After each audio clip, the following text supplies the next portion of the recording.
Welcome, parents, teachers, caretakers, and grandparents. Thank you again. Thanking you all the time for coming back again and listening to this. We've been taking that whole journey from that search to that place of striving, to that struggle to surrender. And today we are going to close it. We come to that place of significance. What is that place of significance? In discipling our children, our teenagers, our young people, they need to understand the significance of Jesus dying for them and giving himself for us.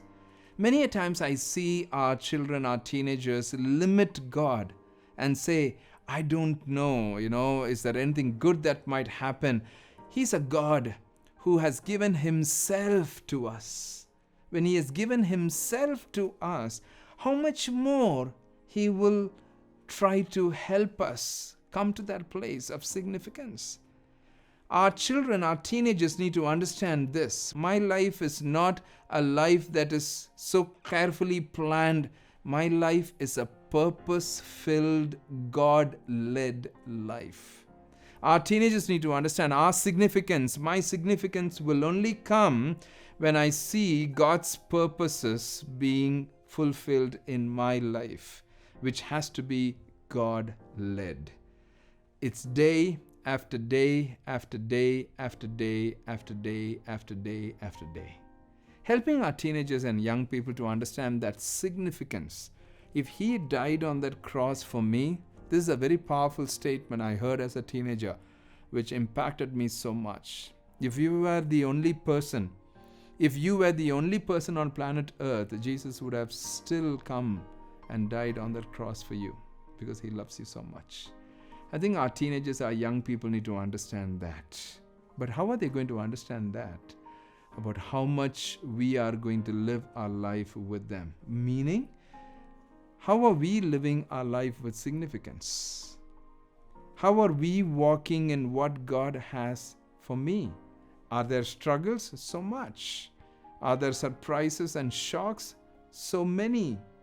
In spite of it all, how am I keep moving forward in the Lord? I keep saying this all the time.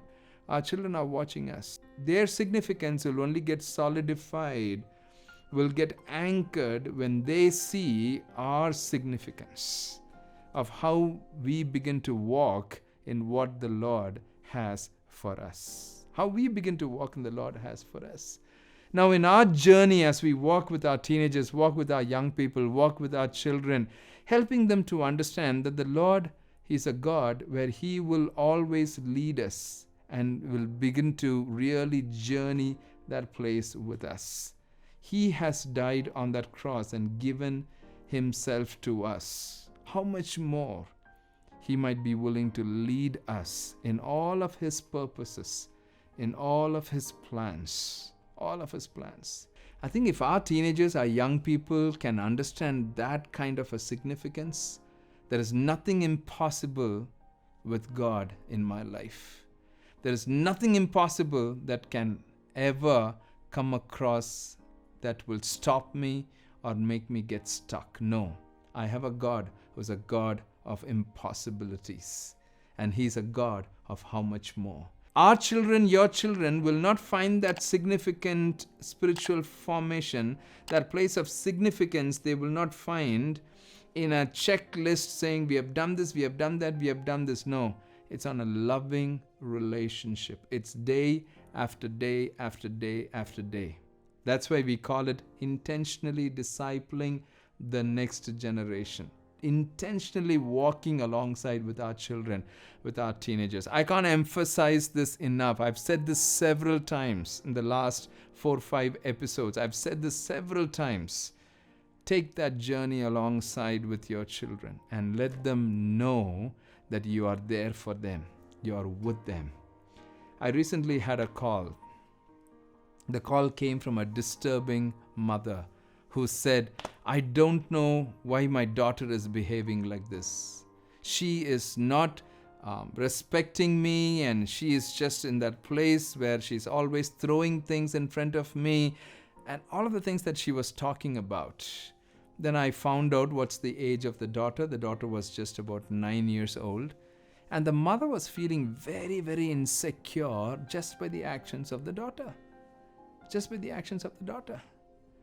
And one of the first things that I had to tell the mother is and said, sister, I think it'll be important for you to walk in your significance first before you help your daughter walk in that place of significance. You walk in that place of significance. You don't get shaken. You don't get disturbed. Many a times as parents, I say this, I'm sorry, I'm shamelessly saying this. It's true to me also. We react and respond in a certain way, not holding on to our significance of how the Lord has put us in this place to disciple our children. You know why? Because of our own places of insecurities, our own places of baggages, our own places of unresolved baggages, our own places of unresolved certain things that has been stuck in our lives. We need to first resolve some of those things. I'll leave you with this statement. You and I cannot take our children, our young people, to a place we have never walked in. If you and I are looking at seeing that our children need to find that significance, we need to first walk in that place of significance. Only then we can lead them to that place of significance. We cannot take our children to a place we have never walked in. It's a self-mindful journey. We need to be mindful of our own lives. The Lord is good. And He will cover us. Let's not forget that fact. He will cover us. We are not perfect parents. We are not great people. No. The Lord will cover us. That's where His grace is abundant and His grace is sufficient. Thank you for taking that journey with our children. Thank you for taking that journey with the next generation. Thank you for taking that journey with your own children and the other children and young people that you mentor and talk to. Thank you so much. This is very crucial, and this is the need of the hour. Thank you for doing that.